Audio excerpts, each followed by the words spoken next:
নমস্কার, দেখছেন জি24 ঘন্টা আর আপনাদের সঙ্গে রয়েছে আমি সৈকত। শুরু করছি 10 খবরের বস। আর শুরুতেই নজর রাখতে হচ্ছে যেদিকে প্রতিবাদের নামে অশান্তি, বাঁদরামি, রীতিমতো গুন্ডাগিরি।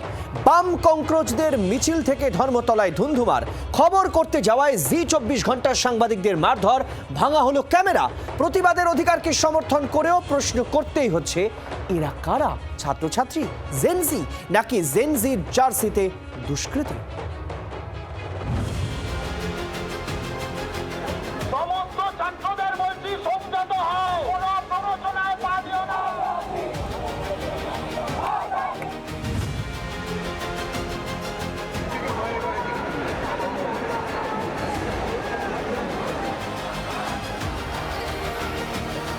কথা ছিল প্রশ্ন ফাঁসের প্রতিবাদ হবে, জবাবদিহি চাওয়া হবে রাষ্ট্রের থেকে, কিন্তু হলোটা কি? প্রতিবাদের নামে জি24 ঘন্টার সাংবাদিকদের পেটালো স্বঘোষিত আন্দোলনকারীরা।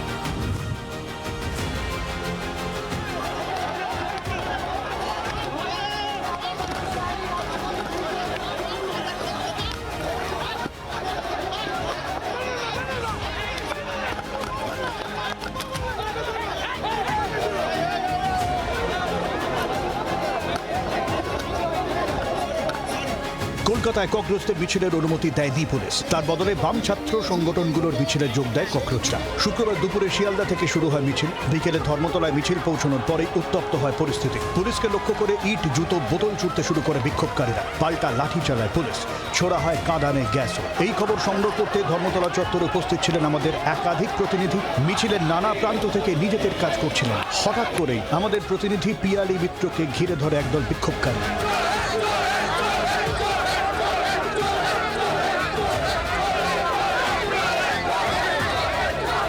এখানে শেষ নয়, জি24 ঘন্টা চিত্র সাংবাদিক কমল জানা ও গোপাল তপাদারকেও মারধর করে বিক্ষোভকারীরা।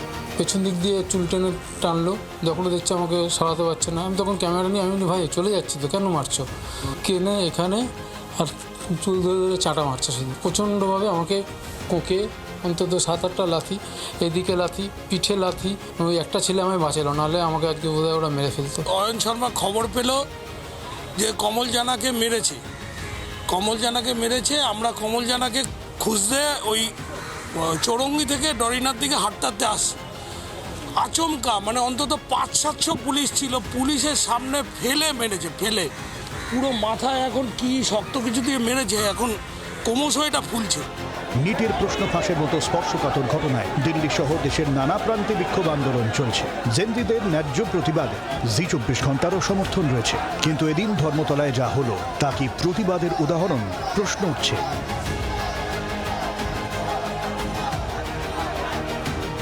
এরা কারা? ছাত্রছাত্রী, জেনজি, নাকি জেনজির জার্সিতে দুষ্কৃতী? কেন টার্গেট জি24 ঘন্টা? জি24 ঘন্টা কার পাকা ধানে মই দিয়েছে? সংবাদ মাধ্যমের বন্ধুরা তারা আক্রান্ত হয়েছে। বাম ছাত্র সংগঠন সমূহের একাধিক কর্মী সমর্থক তারা আক্রান্ত হয়েছে। সাধারণ মানুষজন বেশ কিছু আক্রান্ত হয়েছে। আমরা ধিক্কার জানাই এই ঘটনাকে।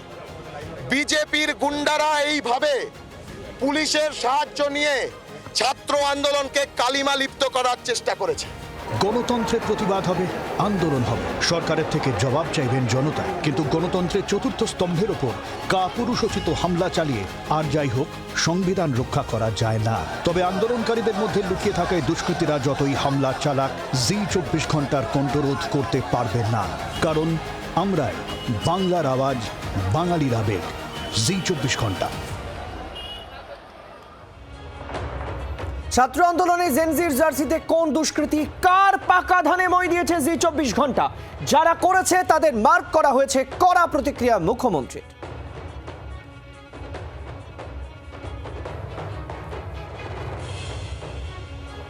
24 ঘন্টা আক্রান্ত হয়েছে, যেভাবে আক্রান্ত হয়েছে।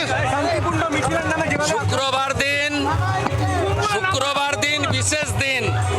প্রাক্তন মুখ্যমন্ত্রী বলেন না শুক্রবার সব ছাড় আছে, ওই শুক্রবারের লোকেরাই করেছে। চিহ্নিত করেছি, মার্ক করেছি। এদের সঙ্গে নিটের কোনো সম্পর্ক নেই। আগের প্রাক্তন মুখ্যমন্ত্রী যিনি এখানে হেরেছেন, তিনি বরাবর বলেন না শুক্রবার তো ওরা একটু করবে, তাই আজকে সাংবাদিকরা আক্রান্ত হয়েছেন।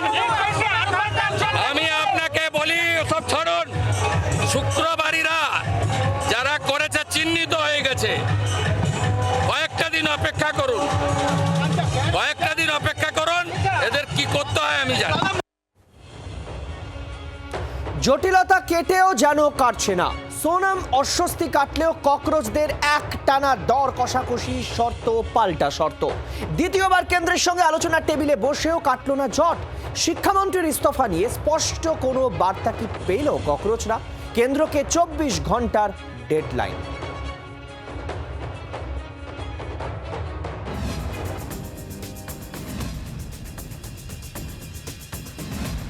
নিট ইস্যুতে সরকার যে কতটা চাপে তা বোঝা গেছে বৃহস্পতিবার রাতেই।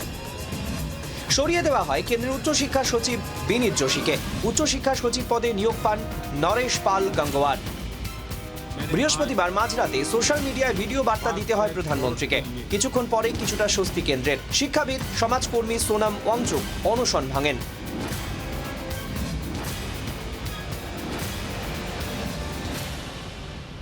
आखिर में आज उन्होंने लिखकर आश्वासन दिया है।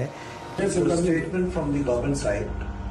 Government is positive on not registering cases against those protesting peacefully at Jantar Mantar in Delhi and those participating in the march to the parliament on July 20, 2026. The government has already assured threadbare discussions to find solutions to paper leaks and educational reforms for exams in the parliament. Besides, the government is also positively considering suitable compensations for the suicide victims of recent NEET paper leaks. ये हमारे side से কেন্দ্র লিখিতভাবে আশ্বাস দেয়, যন্তর মন্তরে প্রতিবাদীদের বিরুদ্ধে কোনো মামলা রুজু হবে না। দেশের পরীক্ষা ব্যবস্থায় ত্রুটি নিয়ে সংসদে আলোচনা করবে সরকার। বৃহস্পতিবার রাতে মন্ত্রীর হাতে স্যুপ খেয়ে সোনাম ওয়াংচুক অনশন প্রত্যাহার করলেও প্রতিবাদ কর্মসূচি চালানোর ঘোষণা করেছে ককরোচরা। মূল ককরোচ জানায়, কেন্দ্রীয় শিক্ষামন্ত্রী ধর্মেন্দ্র প্রধান পদত্যাগ না করা পর্যন্ত যন্তর মন্তরে প্রতিবাদ কর্মসূচি চলবে। পরিস্থিতি নিয়ন্ত্রণে শুক্রবার সকালে বৈঠকে বসে কেন্দ্র এবং ককরোচরা। কিন্তু দুপুরে কেন্দ্রের সঙ্গে কোথায় বৈঠক হবে তা নিয়ে কিছুক্ষণ টাল বাহানা চলে। কোনো কেন্দ্রীয় মন্ত্রীর বাড়িতে নয়, নিরপেক্ষ জায়গায় বৈঠকে বসার দাবি জানিয়েছিল সিজেপি। সেই কথা মাথায় রেখেই কেন্দ্র এবং আরশোলার বৈঠকের স্থান ঠিক হয় কনস্টিটিউশন ক্লাব। কেন্দ্রের তরফে বৈঠকে ছিলেন জিতেন্দ্র সিং এবং জেপি নাড্ডা। ককরোচদের তরফে বৈঠকে ছিলেন সৌরভ দাস এবং আশুতোষ রাঙ্কা। ঠিক যে সময় দিল্লিতে এই হাই প্রোফাইল বৈঠক, তখন দেশের বাইরে পড়ুয়াদের আন্দোলনে উত্তপ্ত পরিস্থিতি। তাই যথেষ্ট চাপ ছিল কেন্দ্রের ওপর। দিল্লির ভিপি হাউসে প্রায় 2 ঘন্টা বৈঠক হয়। শিক্ষামন্ত্রী ধর্মেন্দ্র প্রধানের ইস্তফা নিয়ে নিজেদের অবস্থানে অনড় ককরোচরা। কিন্তু প্রধানের ইস্তফা নিয়ে সিদ্ধান্ত নেবার জন্য আরও 1 দিন সময় চেয়েছে কেন্দ্র। দাবি ককরোচ মুখপাত্র সৌরভ দাসের। This movement is about accountability. That is what people have most resonated with. And the entire country, wherever these protests are happening, they have a single point demand that Dharmendra Pradhan has to accept accountability and resign or be fired from the cabinet. There is no way that this can be negotiated over. We have told the government has told us that they will talk to their top leadership and they will get back to us tomorrow at 3:30. बातें सौहार्दपूर्ण वातावरण में हुई और कई दृष्टि से सारी बातों पर हर तरीके से चर्चा हुई। उनकी मुख्यतः 3 डिमांड थी और 5 सुधार के दृष्टि से परीक्षा में सुझाव हुए। हमने उनको कहा है कि हम कल आपके साथ दोपहर बाद मिलेंगे और फिर हम आपसे जो चर्चा वो आपको बताएंगे। বৈঠকে ধর্মেন্দ্র প্রধান নিয়ে রফা সূত্র না মিললেও 2টি দাবি মেনে নিয়েছে কেন্দ্র বলে দাবি ককরোচ প্রতিনিধি দলের। যে 2টি দাবি মেনেছে তার মধ্যে প্রথমটি হলো, প্রশ্ন ফাঁসের জেরে আত্মঘাতী পড়ুয়াদের পরিবারকে আর্থিক সাহায্য দেবে কেন্দ্র। নিট কাণ্ডে বিক্ষোভরত পড়ুয়াদের বিরুদ্ধে সব মামলা প্রত্যাহার করা হবে। এর মধ্যে ধর্মেন্দ্র প্রধানকে বেনজির আক্রমণ রাহুল গান্ধীর। Pradhan is a criminal education minister. He has to be removed. He is a symbol of the collapse of our education system. He has to go. NEET ইস্যুতে এখন যা পরিস্থিতি তাতে ধর্মেন্দ্র মন্ত্রিসভায় থাকবেন কিনা তা ঠিক হবে শনিবার। তবে ককরোচ দেশ সাফ কথা, আগামী দুদিনে ধর্মেন্দ্র প্রধান ইস্তফা না দিলে আরও বড় আন্দোলন, এবার দেশ জুড়ে তার প্রভাব পড়বে। ব্যুরো রিপোর্ট, জি24 ঘন্টা। নিট পরীক্ষার প্রশ্নপত্র ফাঁস বিতর্কে উত্তাল জাতীয় রাজনীতি, আর এই আবহে প্রতিবাদী পড়ুয়াদের ওপর পুলিশের চরম বল প্রয়োগ এবং পেলেট গান ব্যবহারের অভিযোগে সরব হলেন লোকসভার বিরোধী দলনেতা রাহুল গান্ধী। সংবাদ মাধ্যমের মুখোমুখি হয়ে কংগ্রেসের শীর্ষ নেতা রাহুল গান্ধী দাবি করলেন, সাহিল নামে এক প্রতিবাদী তরুণ পরীক্ষার্থীর দৃষ্টান্ত তুলে ধরলেন। রাহুল গান্ধীর অভিযোগে দিল্লি পুলিশ কি বলল জানেন? পেলেট গান কি?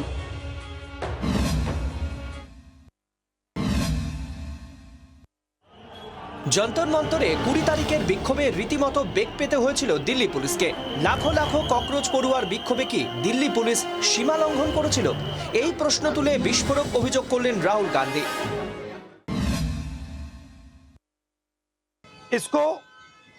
इसको कहते हैं पैलेट गन।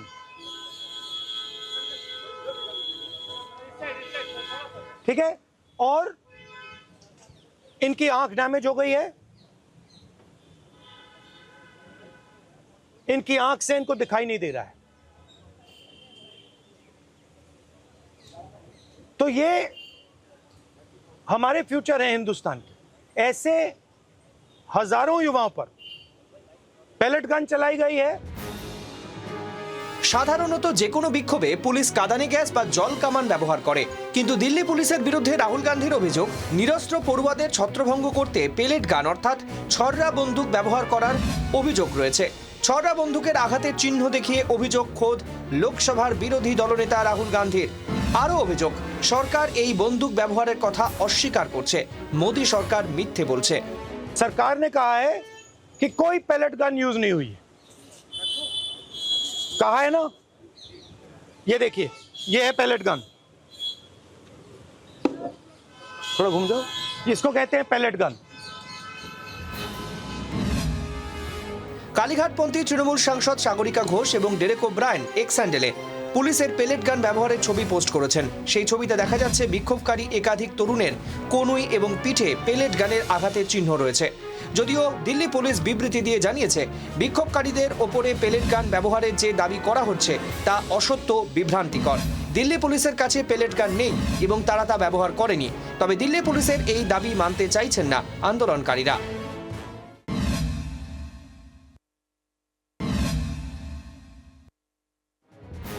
যন্তর মন্তরে পুলিশকে লক্ষ্য করে পাথর ছোড়ার অভিযোগ বিক্ষোভকারীদের বিরুদ্ধে। পাথর ছোড়ার ঘটনায় প্রথমে একজন এসিপি পদমর্যাদার আধিকারিক আহত হন। সোশ্যাল মিডিয়ায় বিভিন্ন ভাইরাল ভিডিওতে দেখা যাচ্ছে পুলিশকে কাছে পেয়ে রীতিমতো গণধোলাই দিচ্ছে পড়ুয়ারা। দিল্লি পুলিশ এক্স হ্যান্ডেলে পোস্ট করে জানিয়েছে 118 জনেরও বেশি পুলিশ কর্মী আহত, যাদের মধ্যে special commissioner, joint commissioner, additional commissioner, deputy commissioner পদমর্যাদার পুলিশ কর্মীরা আছেন।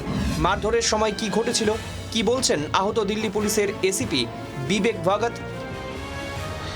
बट भीड़ बहुत ज़्यादा थी, बहुत ज़्यादा उग्र थी। उन्होंने मेरे को भी ओवर पावर कर लिया। जब तक मैं खड़ा था तब तक सिचुएशन फिर भी ओके थी। भीड़ इतनी ज़्यादा उग्र थी, उन्होंने मुझे गिरा दिया और उसके बाद फिर हर मोमेंट पे बॉडी इम्पैक्ट्स चालू हो गए। इसमें लात थे, घूसे थे, डंडे थे, इवन नुकीली ईंटें भी थी। इस दौरान खूब सारी गंदी गंदी गालियाँ दी गई। पुलिस वालों को स्पेशली टारगेट करते हुए उनको आइसोलेट किया गया, उनके ऊपर हमला किया गया। যদিও কেন্দ্রের প্রতিশ্রুতি অনুযায়ী পড়ুয়াদের ওপর থেকে সব অভিযোগ প্রত্যাহার করা হচ্ছে, কিন্তু এখন প্রশ্ন হলো, আন্দোলন কি সত্যি শান্তিপূর্ণ ছিল? সত্যিই কি পুলিশ পেলেট গান ছুড়েছিল? কিন্তু জানেন কি এই পেলেট গান কি, কেন এই অস্ত্র ব্যবহার করতে বাধ্য হয় পুলিশ বা সেনা? পেলেট গান এক ধরনের কম প্রাণঘাতী অস্ত্র। হিংসাত্মক ভিড় বা আন্দোলন নিয়ন্ত্রণে ব্যবহার হয়। ট্রিগার চাপলে শত শত সীসার পেলেট চারিদিকে ছড়িয়ে পড়ে। নির্দিষ্ট লক্ষ্যবস্তু নয়, বড় এলাকায় ভিড় ছত্রভঙ্গ করতে কাজে লাগে।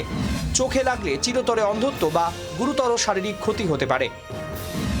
ব্যুরো রিপোর্ট, জি24 ঘন্টা।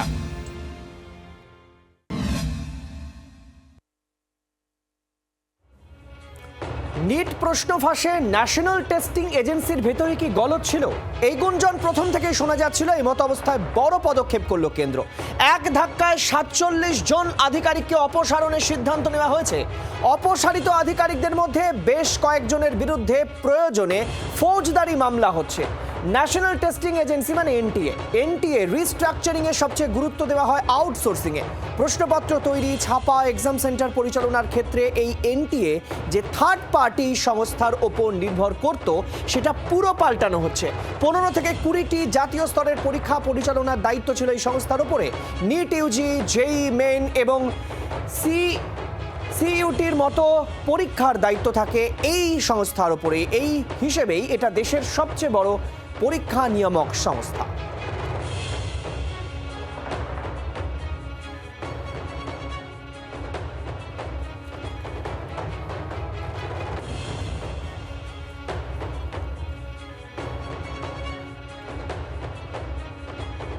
যন্তর মন্তরে চলমান ছাত্র আন্দোলনকে কেন্দ্র করে সোশ্যাল মিডিয়ায় উদ্দেশ্য প্রণোদিতভাবে ভুয়ো তথ্য ছড়ানোর চেষ্টা চলছে। বিভ্রান্তিকর পোস্ট ছড়ানো হচ্ছে। সোশ্যাল মিডিয়া হ্যান্ডেল চিহ্নিত করেছে দিল্লি পুলিশ। সেটা কোথা থেকে জানেন? পড়শি দেশ পাকিস্তান থেকে। ভিডিও বার্তায় এমনটাই দাবি করল দিল্লি পুলিশ। इसमें जो पन्नू का जो आया है बयान और वो जो कह रहा है कि हम 10,000 करोड़ रुपया जो है इस आंदोलन के लिए देंगे, ये बहुत ही एक सीरियस बात है। और जो विदेशी ताकतें हैं, जो खालिस्तान की ताकतें हैं, जो बांग्लादेश इस्लामिक पार्टी की ताकतें हैं, जो पाकिस्तान की ताकतें हैं, जो सोरोस फाउंडेशन के साथ जो ताकतें हमारे देश में पहले से सक्रिय हैं, जो वो लॉबी जो धर्मांतरण करती थी FCRA, जिसका बंद किया है माननीय मोदी जी ने, गृह मंत्री जी ने, वो सारी ताकतें, सारी विदेशी ताकतें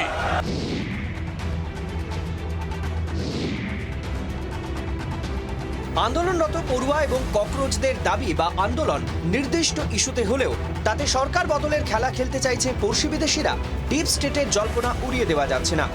এবার আর সেটা জল্পনা নয়, সরাসরি দিল্লি পুলিশের তরফেই জানিয়ে দেওয়া হলো দিল্লির আন্দোলনে উস্কানি আসছে সীমান্তের ওপার থেকে।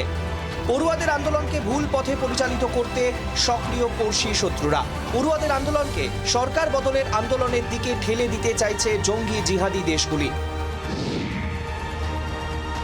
গোয়েন্দাদের এই আশঙ্কা ছিলই। হিংসা এবং অরাজকতা ছড়ানোর চেষ্টা চলছে বিদেশ থেকে। হাতে গরম প্রমাণ দিল দিল্লি পুলিশ। দিল্লি পুলিশের দাবি, ভারতের ছাত্র বিক্ষোভে পাকিস্তান থেকে উস্কানি, আড়াল থেকে উস্কানি দেওয়ার ভয়াবহ ষড়যন্ত্র প্রকাশ্যে। প্রায় 400 পাকিস্তানি সোশ্যাল মিডিয়া হ্যান্ডেল দিনরাত সচেষ্ট। 400টি অ্যাকাউন্টের মধ্যে শখানেক ইনস্টাগ্রাম হ্যান্ডেল। দিল্লি পুলিশ জানিয়ে দিল, দিল্লি যন্তর মন্তরে ছাত্র বিক্ষোভকে কেন্দ্র করে যে হিংসার ঘটনা ঘটেছে, সেগুলি নেপথ্যে রয়েছে পাক উস্কানি। এই জেনজি তথা যুব সমাজের আন্দোলনের সঙ্গে যুক্তরা ইনস্টাগ্রামে ভীষণভাবে সক্রিয়। তাই ইনস্টাগ্রামের ফিডের অ্যালগরিদমে বিভিন্ন উস্কানিমূলক পোস্ট ঢুকিয়ে দেওয়ার চেষ্টায় দিনরাত সচেষ্ট পাক হ্যান্ডেলগুলি। हमने नोटिस किया है कि सोशल मीडिया में कुछ मिस इन्फॉर्मेशन फैलाने की कोशिश की जा रही है। अभी तक 400 से ज्यादा Pakistani social media handles identify किए जा चुके हैं, जो इस सिचुएशन का फायदा उठाते हुए फेक कंटेंट और र्यूमर स्प्रेड कर रहे हैं। उनको ब्लॉक कराया जा रहा है। ये वही सोशल मीडिया हैंडल्स हैं जो ऑपरेशन सिंदूर के दौरान भी एक्टिव थे। उनका सिर्फ एक ही मकसद है, लोगों को भड़काना और स्पेशली स्टूडेंट्स का ध्यान भटकाना। मेरी आपसे अपील है कि बच्चों की सेफ्टी के लिए किसी भी फेक पोस्ट, एडिटेड वीडियोस या एनोनिमस हैंडल से किया हुआ कोई भी पोस्ट के भड़कावे में ना आए। किसी भी पोस्ट को शेयर करने से पहले फैक्ट चेक करो, र्यूमर्स को स्प्रेड मत करो और किसी भी एंटी सोशल एलिमेंट्स को अपने इमोशंस का कंट्रोल मत लेने दो। याद रखो कि पीसफुल प्रोटेस्ट करना आपका अधिकार है और दिल्ली पुलिस इस अधिकार का रिस्पेक्ट करती है। এখানেই শেষ নয়, দিল্লি পুলিশের অভিযোগ আরো বড়। পাক গুপ্তচর সংস্থা ISI এবং পাক সেনার মদতপুষ্ট জঙ্গি জিহাদিরা মোদি এবং সরকার বিরোধী ন্যারেটিভ ছড়িয়ে বাংলাদেশ, নেপালের মতো পরিস্থিতি তৈরির চেষ্টা করছে। দিল্লি পুলিশের চাঞ্চল্যকর দাবি, চিহ্নিত অ্যাকাউন্টগুলি সিঁদুর অভিযানের সময়ও সক্রিয় ছিল। একের পর এক ইনফরমেশন ওয়ারফেয়ার আর ইনফরমেশন অ্যাটাকস আমাদের উপরে চলছে। অন্য দিক থেকে দেখতে গেলে দিনের পর দিন আমাদের ছাত্রছাত্রীদের উপরে যদি কোনো অন্যায় হয়ে থাকে, সেই অন্যায়গুলোর জন্যে সরকারের কিছু ধিমে তালে চলা স্টেপসের জন্যে আমাদের সবাইকে আজকে জবাবদিহি করতে হচ্ছে। কিন্তু তার মানে এই নয় সিজেপির অসাধু যে ইচ্ছেগুলো আছে, যেরমভাবে বিদেশি শক্তিকে কাজে লাগিয়ে সিজেপি এবং কিছু ইন্ডিয়ান পলিটিক্যাল অর্গানাইজেশনস তাদের পলিটিক্যাল বেনিফিট নিতে চাইছে। তাই পড়ুয়াদের এই ধরনের প্রচারের ফাঁদে না পড়ার পরামর্শ দেওয়া হচ্ছে পুলিশের তরফে। তবে সোশ্যাল মিডিয়ায় লাগাম টানতে তৎপর কেন্দ্র। আন্দোলনের প্রাণকেন্দ্র দিল্লির যন্তর মন্তর থেকে অশান্তি যাতে না ছড়ায় তাই মোবাইল ইন্টারনেট পরিষেবা বন্ধ করে দেওয়া হয়। বৃহস্পতিবার রাত 12টা পর্যন্ত জারি সেই নিষেধাজ্ঞা। ব্যুরো রিপোর্ট, জি24 ঘন্টা। বাংলার আওয়াজ, বাঙালির আবেগ, জি24 ঘন্টা।